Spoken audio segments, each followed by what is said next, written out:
Champions ট্রফিতে ভরাডুবি গেছে পাকিস্তানের।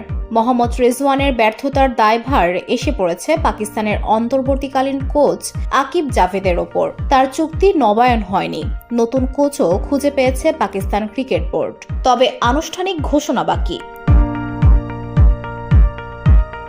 সূত্রের বরাতে দেশটির গণমাধ্যম সামা টিভি জানিয়েছে, রিজওয়ানদের দায়িত্ব পেতে যাচ্ছেন সাবেক অফ স্পিন তারকা সাকলাইন মুস্তাক।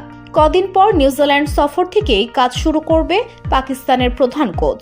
দিন কয়েক আগে পিসিবি চেয়ারম্যান মহসিন নাকভির সঙ্গে বৈঠক করেন মুস্তাক। সেখানে তিনি প্রস্তাব গ্রহণ করেন, তবে কতদিনের জন্য তিনি দায়িত্বে আসতে চলছেন তা এখনও নিশ্চিত হওয়া যায়নি। আনুষ্ঠানিকভাবে জানায়নি পিসিবিও।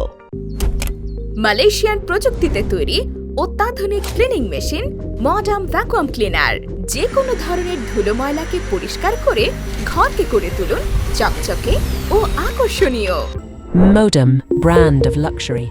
এর আগে পিসিবি সূত্র ধরে জিও নিউজ জানিয়েছে, আকিব জাভেদকে তার পদে কোনো বাড়তি সময় দেওয়া হবে না। নিউজিল্যান্ড সফরের জন্য নতুন কোচ নিয়োগ করা হবে।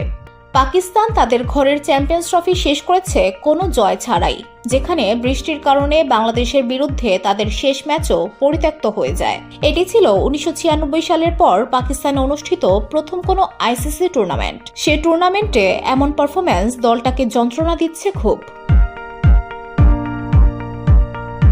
গত নভেম্বরে গ্যারি কার্স্টেনের পদত্যাগের পর আকিব জাভেদকে কোচ হিসেবে নিয়োগ করা হয়েছিল, তবে তার অধীনে পারফর্ম করতে পারেননি দলটা। দ্রুত টুর্নামেন্ট থেকে বাদ পড়া শুধুমাত্র সমর্থকদেরই নয়, সরকারেরও নজর কেড়েছে। VOD Bangla news desk.